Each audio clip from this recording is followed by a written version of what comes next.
Hello दोस्तों, unique success point के YouTube channel में आपका स्वागत है। आज हम जीके के टॉप 10 क्वेश्चन डिस्कस करेंगे। आपको डेली 10 क्वेश्चन मिलते रहेंगे। तो जिसने भी अभी तक हमारा channel unique success point by Azam sir subscribe नहीं किया है तो पहले आप हमारा unique success point by Azam sir channel subscribe कर लें, जिससे आपको डेली 10 क्वेश्चन जीके के मिलते रहें।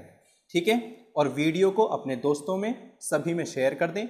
ये कोई सा भी कॉम्पिटिटिव एग्जाम हो सभी के लिए हेल्पफुल है। ठीक है, जैसे आने वाला हमारा पेट है, यूपीएसआई है, एसएससी का कोई सा भी एग्जाम, जितने भी हमारे एग्जाम हैं सभी के लिए ये क्वेश्चन हेल्पफुल होते हैं। आपको डेली 10 क्वेश्चन आपको मिल जाया करेंगे। ठीक है, तो आप जल्दी से पहले इस चैनल को सब्सक्राइब कर लें, उसके बाद में हम पहले क्वेश्चन से स्टार्ट करते हैं।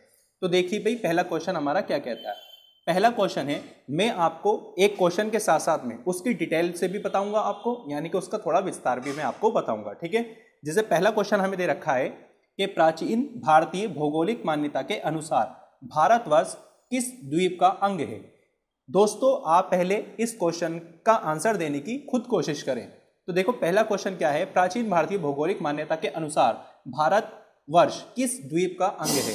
तो आप सभी जानते हैं दोस्तों कि जो हमारा भारतवर्ष जो है वो कौन से द्वीप का अंग है। क्या प्राचीन भारतीय भौगोलिक के अनुसार तो वो द्वीप का अंग हमारा कौन सा हो जाता है, वो द्वीप का अंग हो जाता है हमारा जम्बू द्वीप। कौन सा हो जाता है, जम्बू द्वीप। ठीक है, अब थोड़ा सारा इसके बारे में विस्तार से जान लेते हैं कि जम्बू द्वीप है क्या। ठीक है, तो देखिए जम्बू द्वीप ये जो द्वीप का नाम है, आप कहेंगे कि हमारा जो भारत है वो तो एशिया में है, तो एशिया भी हमारा द्वीप है। ठीक है, और ये जम्बू द्वीप, ये जो जम्बू द्वीप, पुष्कर द्वीप, कांच द्वीप और कुश द्वीप हैं, ये हमारे पौराणिक भूगोल के अनुसार है। किसके, पौराणिक भूगोल के, यानी कि पुराण के अनुसार। पहले क्या होता था भाई, पहले हमारे पुराण होते थे और पुराण के हिसाब से ये उनके नाम दिया करते थे। तो पौराणिक के अनुसार हम देखें तो जम्बू द्वीप जो है वो क्या है, भारत वर्ष का द्वीप माना जाता है। यानी कि भारतवर्ष किस द्वीप का अंग है, तो वो जम्बू द्वीप का अंग है। किसके अनुसार, पौराणिक भूगोल के अनुसार। क्लियर है इतनी बात। अब एक क्वेश्चन इसमें से और इंपॉर्टेंट क्या बनता है, तो दूसरा क्वेश्चन इसमें से इंपॉर्टेंट ये बनता है कि ये द्वीप पृथ्वी के केंद्र में स्थित है। काय में स्थित है, ये द्वीप पृथ्वी के केंद्र में स्थित है। पहले क्वेश्चन से हमें इतना ज्ञात हो जाता है। तो पौराणिक के अनुसार जो है हमारा भारतवर्ष किस द्वीप में है, जम्बू द्वीप में है। ठीक है, और ये द्वीप पृथ्वी के कौन से केंद्र में है, तो ये हमारे पृथ्वी के केंद्र में है, यानी कि बिल्कुल बीचों बीच में। केंद्र का मतलब होता है बिल्कुल बीचों बीच। तो पहला क्वेश्चन इसी के साथ हमारा कंप्लीट होता है। इसी के साथ में हम चलते हैं कौन से क्वेश्चन पर, दूसरे क्वेश्चन की ओर। देखिए भाई, दूसरा क्वेश्चन हमारा क्या है, इंपॉर्टेंट क्वेश्चन है सभी के लिए। ठीक है, दूसरा क्वेश्चन कहता है, सर्वप्रथम इंडिया शब्द का प्रयोग भारत के किस भाषा में किया गया। तो दोस्तों, आप इस क्वेश्चन का आंसर खुद देने की कोशिश करें। ठीक है, तो देखो, सबसे पहले इंडिया शब्द का जो प्रयोग जो भाषा में हुआ था वो हमारी कौन सी भाषा थी, तो आप अच्छे से जानते होंगे दोस्तों कि वो हमारे कौन सा था, ऑप्शन नंबर 2, यानी कि ग्रीक भाषा में किया गया था। काय में किया गया था, ग्रीक भाषा में। अब हम दूसरे क्वेश्चन का थोड़ा सारा विस्तार पढ़ लेते हैं कि ये है क्या। ग्रीक लोगों ने अनेक भारतीय नदियों के, राजाओं के और शहरों के नाम अपनी भाषा में अजीब नाम से रखे हुए हैं। यानी कि जो ग्रीक लोग आए थे भारत में, उन्होंने भारत की नदियों के, भारत के राजाओं के और जो भारत में शहर थे, उन्होंने अपनी भाषा में, इनकी ग्रीक भाषा में बिल्कुल कैसे नाम रखे हुए थे, अजीब नाम रखे हुए थे। जैसे पाटलिपुत्र को वो लोग क्या कहते थे, पाली बोथरा कहते थे। क्या कहते थे, पाली बोथरा। और मथुरा को क्या कहते थे, मेटोरा कहा करते थे। क्या कहते थे, मेटोरा। तो इतनी बात हमें इससे मालूम हो जाती है। तो सबसे पहले इंडिया शब्द का प्रयोग भारत के लिए किस भाषा में किया गया, ग्रीक भाषा में किया गया। और ये कौन लोग थे, ये लोग थे ग्रीकी, यानी कि ग्रीक लोग। और उन्होंने जो भारत में आए वो, तो उन्होंने नदियों का भी नाम थोड़ा अजीब करके रखा, शहरों का नाम भी थोड़ा अजीब करके उन्होंने करा। ठीक है, इसी तरह से हमारा दूसरा क्वेश्चन होता है दोस्तों। अब हम चलते हैं कौन से क्वेश्चन की ओर, तीसरे क्वेश्चन की ओर। तो देखिए तीसरा क्वेश्चन क्या कहता है। तीसरा क्वेश्चन आपकी स्क्रीन पर दिख रहा होगा आप सभी लोगों को। ठीक है, अब देखिए तीसरा क्वेश्चन क्या है। तीसरा क्वेश्चन है हमारा, भारत की मुख्य भूमि की दक्षिण सीमा है, यानी कि मुख्य भूमि की जो दक्षिण सीमा है वो कितनी है, वो इसमें ये पूछ रहा है। तो आप अच्छे से दोस्तों सभी जानते हैं, ठीक है, कि जो भारत की मुख्य भूमि की दक्षिण सीमा है वो हमारी कितनी है, 8 डिग्री 4 उत्तरी अक्षांश। कितनी है, उत्तरी अक्षांश। क्लियर है बात इतनी सभी को। अब इसके बारे में थोड़ा सारा देखिए विस्तार से हम देख लेते हैं। भारत 8 डिग्री 4 उत्तरी अक्षांश से 37 डिग्री 6 उत्तरी अक्षांश तक तथा 68 डिग्री 7 पूर्वी देशांतर से 97 डिग्री 25 पूर्वी देशांतर विस्तार लगभग 300 है। ठीक है, भारत विषुवत रेखा से उत्तरी गोलार्ध में स्थित है। मोस्ट इंपोर्टेंट क्वेश्चन, तो आपको पता होना चाहिए जो हमारा भारत है वो कौन से गोलार्ध में स्थित है। तो हमारा जो भारत है वो कौन से गोलार्ध में स्थित है, वो है हमारा उत्तरी गोलार्ध में हमारा भारत स्थित है। तो यहां से आपके दो क्वेश्चन ये बन जाते हैं। हमारा पहला क्वेश्चन क्या बना, भारत की मुख्य भूमि की दक्षिण सीमा कितनी है, तो 8 डिग्री 4 उत्तरी अक्षांश है। ठीक है, भारत विषुवत रेखा के कौन से गोलार्ध में स्थित है, तो भारत उत्तरी गोलार्ध में स्थित है। क्लियर हो गई बात। ठीक है, अब देखिए इससे मैं आपके दो क्वेश्चन और बना देता हूं। देखिए जितने भी मैं क्वेश्चन आपको इसके विस्तार के बारे में बता रहा हूं, तो आपको क्या करना है, आपको उसे अपनी कॉपी पर नोट करते जाना है। अब जैसे मैं एक क्वेश्चन आपको और बताता हूं कि देश का विस्तार उत्तर से दक्षिण तक, देश का विस्तार उत्तर से दक्षिण तक 3214 किलोमीटर है और पूर्व से पश्चिम तक 2933 किलोमीटर है। ये यहां से आपके दो क्वेश्चन इंपॉर्टेंट बन जाते हैं। क्या कहा मैंने, देश का विस्तार उत्तर से दक्षिण तक जो है वो 3214 किलोमीटर की दूरी है और पूर्व से पश्चिम तक जो है वो 2933 किलोमीटर है। इतनी बात यहां से कंप्लीट हो जाती है। इसी के साथ हम अगले क्वेश्चन पर चलते हैं, क्वेश्चन नंबर 4 की ओर। तो देखिए भाई क्वेश्चन नंबर 4 आपकी स्क्रीन पर आपको दिख रहा होगा। ठीक है, अब मुझे बताइए क्वेश्चन नंबर 4 आपको क्या कहता है। देखिए क्वेश्चन नंबर 4 है हमारा कि भारतीय मानक समय आधारित है। क्या चीज, भारतीय मानक समय आधारित है। तो आप लोग खुद आंसर इसके देने की कोशिश करें दोस्तों कि भारतीय मानक समय आधारित है। पहला आंसर क्या दे रखा है, 80 डिग्री पूर्वी देशांतर पर, 80 डिग्री पश्चिम देशांतर पर, 82 डिग्री पूर्वी देशांतर पर, 82 डिग्री पश्चिम देशांतर पर।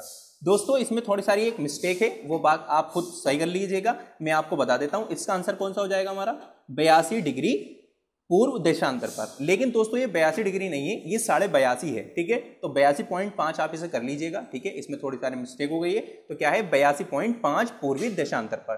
तो ध्यान में हमें होना चाहिए कि भारतीय मानक समय आधारित है। ठीक है, तो 82.5 डिग्री पूर्व देशांतर पर। यह हमारा क्वेश्चन क्या होता है, कंप्लीट हो जाता है। क्लियर है बात। अब थोड़ा सारा हम इसे समझ लेते हैं थोड़ा डिटेल से। भारत में 82.5 पूर्वी देशांतर जो कि इलाहाबाद के निकट नैनी से गुजरती है। कहां से गुजरती है, इलाहाबाद के निकट नैनी से गुजरती है। ठीक है, और इसी समय को क्या माना गया है, मानक समय माना गया है। सभी को क्लियर होता है इसमें। ठीक है, क्या मानक समय माना गया है। अब आगे भारत का जो मानक समय है, ठीक है, तो आप जानते हैं कि वो 82.5 डिग्री पूर्व देशांतर पर है। ठीक है, जिसका अर्थ क्या है, जिसका मतलब क्या है, जिसका अर्थ होता है कि हमारा मानक समय ग्रीनविच के मानक समय से, किसके, यानी कि ग्रीनविच यानी कि जीएमटी से, ग्रीनविच मानक समय से 5.5 घंटे आगे है। कितना, 5.5 घंटे आगे है हमारा। ठीक है, तो इसका ऑप्शन तो ये हो जाता है। ठीक है, यानी कि 82.5 पूर्व देशांतर पर। तो कहां पर है, यानी कि हमारा जो मानक समय है वो ग्रीनविच मानक समय से कितने घंटे आगे, 5.5 घंटे आगे है। ऐसे समझते हैं इसे कि जैसे मान लीजिए इंग्लैंड में जब दोपहर के 12 बजते हैं, इंग्लैंड में जब दोपहर के कितने बजते हैं, 12 बजते हैं, तो भारत में उस टाइम क्या हो रहा होगा, 5:30 बज रहे होंगे। समझ में आ गया सभी को। इसी के साथ में हम अपने अगले क्वेश्चन पर चलते हैं और हमारा अगला क्वेश्चन 5वां क्वेश्चन है और देखिए वो क्या कहता है। तो 5वां क्वेश्चन देखिए क्या कह रहा है। 5वां क्वेश्चन कहता है कि भारत का प्रमाणिक समय उस स्थान का स्थानीय समय है जो स्थित है। अभी मैंने दोस्तों आपको अभी पढ़ा करके मैं आया हूं कि भारत का जो प्रमाणिक समय है उस स्थान का स्थानीय समय है जो कहां पर स्थित है, इलाहाबाद के समीप स्थित है। ठीक है, अब इलाहाबाद के कहां समीप स्थित है, तो आप कहेंगे इलाहाबाद के नैनी के समीप स्थित है। सभी को ये क्वेश्चन क्या होता है, कंप्लीट हो जाता है। समझ में सभी को आ गया। ठीक है, तो ये हमारे किसके बारे में थी, ये थोड़ा हम मतलब स्थानीय समय जो था उसके बारे में थे। अब थोड़ी सारी इसकी व्याख्या हम देखें कि भारत में पूर्वी देशांतर जो कि इलाहाबाद के निकट नैनी से गुजरती है, समय को मानक समय माना गया है। क्लियर है बात सभी को? ठीक है, इसी के साथ में हम दोस्तों छठे क्वेश्चन पर चलते हैं। और छठा क्वेश्चन देखिएगा क्या कहता है। छठा क्वेश्चन है हमारा कि इंडियन स्टैंडर्ड टाइम और ग्रीनविच टाइम में कितना अंतर है। दोस्तों मैं आपको ये पहले पढ़ाकर अभी आया हूं, जस्टली आपने अभी पढ़ा था कि इंडियन स्टैंडर्ड टाइम और ग्रीनविच टाइम में कितना अंतर है। तो दोस्तों अभी मैंने आपको बताया है कि उसमें कितने का अंतर है, आप कहेंगे उसमें 5.5 घंटे का अंतर है, यानी कि 5 घंटे 30 मिनट का उसमें अंतर हो जाता है। सभी को बात क्लियर हो रही है दोस्तों? ठीक है, तो ये हमारा भी क्वेश्चन कैसा हो जाता है, कंप्लीट हो जाता है। छठा क्वेश्चन आपको समझ में आ गया होगा। ठीक है, इसी के साथ में हम दोस्तों कौन से क्वेश्चन पर चलते हैं, 7वें क्वेश्चन पर चलते हैं। देखो दोस्तों, अगर आपको ये वीडियो आपके लिए हेल्पफुल लगती है कि हाँ ये हमारे लिए हेल्पफुल हो सकती है, तो आप इस वीडियो को आगे भी शेयर करें। आपको डेली, ठीक है, 10 क्वेश्चन में आपको डेली कराता रहूंगा। ठीक है, देखिए भाई 7वां क्वेश्चन क्या है।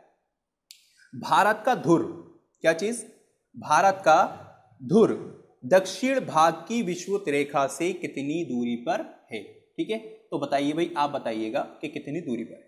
ठीक है, पहले आप आंसर दीजिए, उसके बाद में मैं आपको आंसर इसका देता हूं। ठीक है, भारत का धुर दक्षिण भाग की विषुवत रेखा से कितनी दूरी पर है, मोस्ट इंपॉर्टेंट क्वेश्चन हो जाता है हमारे लिए। ठीक है, तो देखिए भाई इसका सही आंसर हमारे लिए हो जाएगा 876 किलोमीटर। कितना हो जाएगा, 876 किलोमीटर, यानी कि कितना आंसर, 876 किलोमीटर। ठीक है, समझ में आ गया सभी को? ठीक है, क्वेश्चन क्या था हमारा, भारत का धुर दक्षिण भाग की विषुवत रेखा से कितनी दूरी पर है, तो 876 किलोमीटर की दूरी पर है। अब थोड़ा सारा हम थोड़ा इसे समझ लेते हैं कि इसका व्याख्या क्या है। भारत का सबसे दक्षिण बिंदु जो है, कौन सा दक्षिण बिंदु, वो कौन सा है, वो है हमारा इंदिरा पॉइंट। तो आपको ये बात पता होनी चाहिए कि भारत का सबसे दक्षिण बिंदु जो है वो इंदिरा पॉइंट है। ठीक है, और वो कहां पर है इंदिरा पॉइंट, वो इंदिरा पॉइंट है हमारा निकोबार द्वीप समूह में है। कहां पर है, निकोबार द्वीप समूह में। तो एक क्वेश्चन से मैं आपको 2-3 क्वेश्चन देखो बना सकता हूं। तो एक क्वेश्चन हमारा क्या था कि भारत का धुर दक्षिण भाग की विषुवत रेखा से कितनी दूरी पर है, तो भारत का भारत का जो धुर है वो दक्षिण भाग की विषुवत रेखा से 876 किलोमीटर की दूरी पर। ये तो 7 क्वेश्चन का आंसर हो गया। भारत का सबसे दक्षिण बिंदु कौन सा है, तो वो है इंदिरा पॉइंट, और इंदिरा पॉइंट कहां पर है, निकोबार द्वीप समूह में स्थित है। ठीक है, आगे अब यहां पर जो इंदिरा पॉइंट है इसका पूर्व नाम क्या है।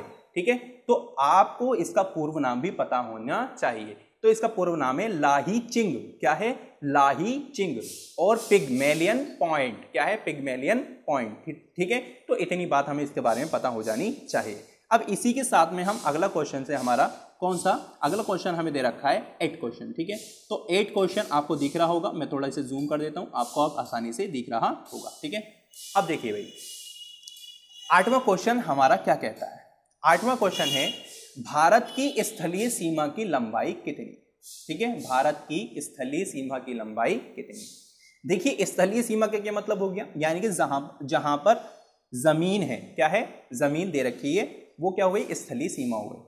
तो भारत की स्थलीय सीमा की अगर लंबाई की बात करें तो इसका आंसर हमारा क्या हो जाता है, यानी कि 15,200 किलोमीटर इसकी क्या है, लंबाई है। आपके समझ में दोस्तों आ गया होगा। ठीक है, क्या है, भारत की स्थलीय सीमा की लंबाई कितनी है, तो भारत की स्थलीय सीमा की लंबाई है हमारी कितनी, 15,200 किलोमीटर। ठीक है, इससे हमारा ये क्वेश्चन होता है कंप्लीट। अब यहां पर थोड़ा इसके बारे में डिस्कस कर लेते हैं, क्वेश्चन 8 के बारे में।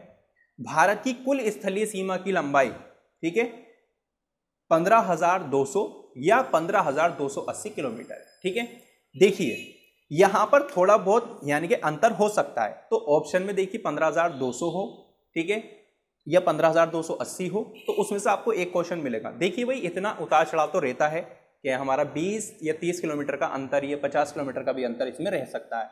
तो आपको अगर स्थलीय सीमा की लंबाई भारत की पूछता है, ठीक है, तो वो कितनी है, 15,200 किलोमीटर हो जाती है। क्लियर है बात सभी को। इसी के साथ में हमारा अब क्वेश्चन आता है क्वेश्चन नंबर 9। अब देखिए क्वेश्चन नंबर 9 क्या कहता है। क्वेश्चन नंबर 9 कहता है द्वीपों सहित भारत के तट रेखा की लंबाई कितनी है।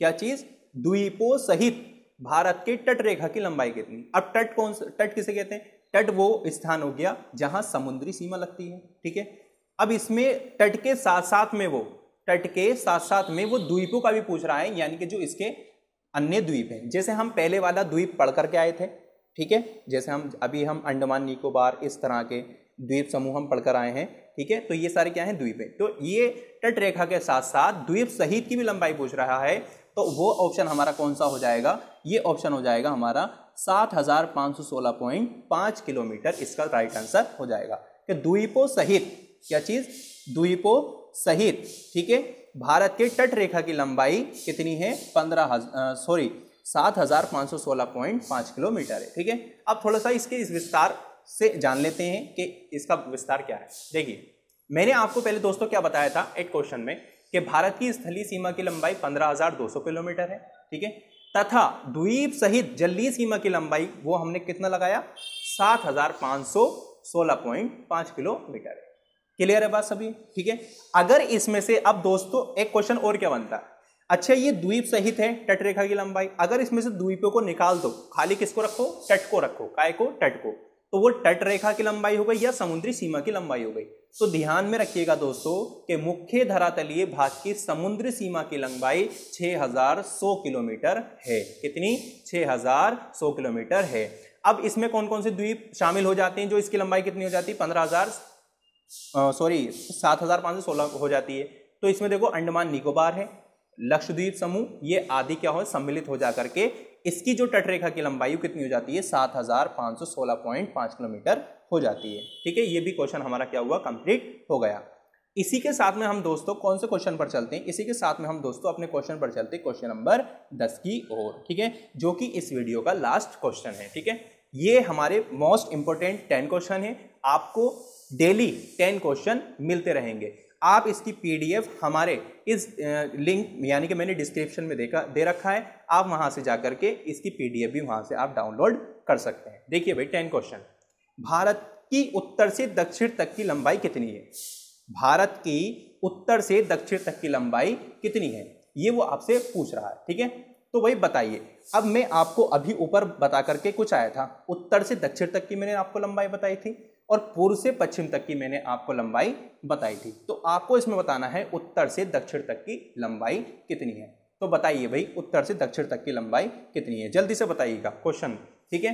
देखिए तो दोस्तों आपको पता है कि उत्तर से दक्षिण तक की जो हमारी लंबाई है वो है हमारी कितनी, 3214 किलोमीटर। कितनी, 3214 किलोमीटर। और अगर पूर्व से पश्चिम तक की आपसे लंबाई पूछे तो वो है हमारी कितनी, 2933 किलोमीटर, ठीक है, 2933 किलोमीटर, जो कि ऑप्शन नंबर फर्स्ट है। अगर कहाँ की पूछे, पूर्व से पश्चिम तक की क्वेश्चन आपसे पूछता है, ठीक है। तो मैं समझता हूं आपको दोस्तों कि ये 10 क्वेश्चन कैसे लगे मुझे कमेंट करके जरूर बताएं, ठीक है। और आपको डेली इसी तरह आपको 10 क्वेश्चन डेली आपको मिलते रहेंगे, ठीक है। तो जिसने भी अभी तक हमारा इस चैनल को सब्सक्राइब नहीं किया है तो आप हमारे इस चैनल को सब्सक्राइब कर लें, ठीक है, वीडियो को लाइक करें और अपने दोस्तों को शेयर करना ना भूलें, ठीक है। डेली आपको 10 क्वेश्चन में टॉप 10 क्वेश्चन आपको डेली देता रहूंगा। क्लास की टाइमिंग है आपकी सुबह 8 बजे, सुबह 8 बजे आपको डेली क्लास मिलती रहेगी। पीडीएफ इसकी आप इसके डिस्क्रिप्शन में जाकर वहां से आप इसे डाउनलोड कर सकते हैं, ठीक है।